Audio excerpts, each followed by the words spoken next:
Goeienaand. Good evening, fellow South Africans, and this is a shout out to Vanessa. Thank you, Vanessa, for the link. One of the subjects that I discuss quite a lot here is the influence of China in Africa, or I should say, the growing influence of China in Africa through debt. And experts are now saying that China is pushing for a new international order through communism in Africa. And obviously their focus is on colonizing the whole of Africa once countries like South Africa fall on a heap. I'll just read you parts of the story because it's very relevant to my channel. China is using its economic clout in Africa to promote a new international order and encourage countries to adopt its communist ideology, experts told lawmakers on Wednesday.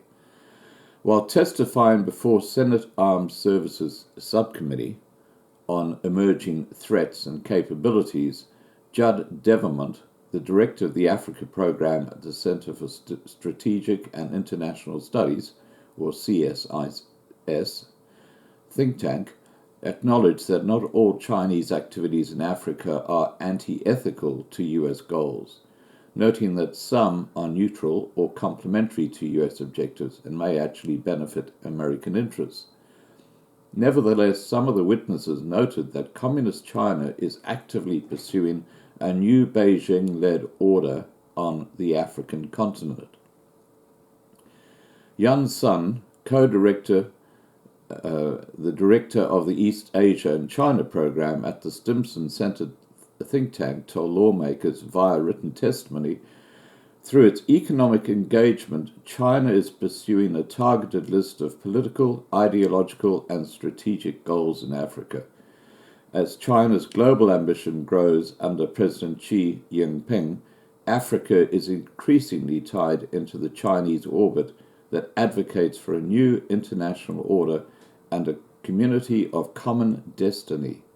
China's economic statecraft in Africa has become one of the most prioritized and effective instruments in China's challenge to the current international order.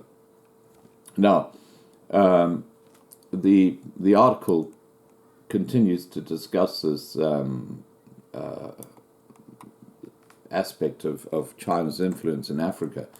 And another expert,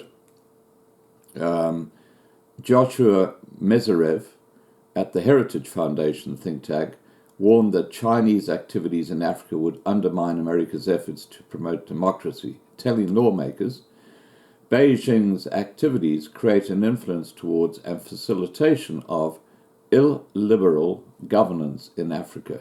This undermines the US decades-long attempts to encourage the global growth of democracy. Chinese officials criticized democracy to African counterparts, claiming that the West's advocacy of it is a Trojan horse to enable meddling in African affairs.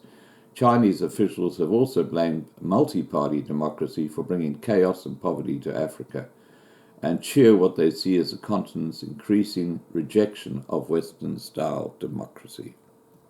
Now, let us remember what one Julius Malema has made it quite clear that his objectives are, and that is for a single African country, no states, a single currency, and a single government for the whole of Africa. And if you know a little bit about China, you know that President Xi in China is there as a lifetime president. That means that he will be there until he dies, which he's got about 30, 40 years to go. Now, can you imagine, rather like Mugabe, having a single African despot like Julius Malema running, let's just say South Africa, but imagine running the whole of Africa. He would, like Mugabe, become a multi-billionaire. It's a huge pot, a huge prize for the guy. No wonder he's advocating communism. We know how corrupt he is. Now, The relevance of this article is that right now Africa is moving towards becoming a Chinese colony, and it might not be a total colony. That they'll probably put in a puppet president to make it look like, the guy's actually an African. But effectively, China will be running Africa, I would say, in the next 20 years. And they'll have military bases all over the place. Simonstown will probably have a Chinese military base, as will other major ports, and airports will have Chinese military planes, and it's going to become a part of China. That's where Africa's destiny clearly is. All right, guys, have a great evening and take care. Bye for now.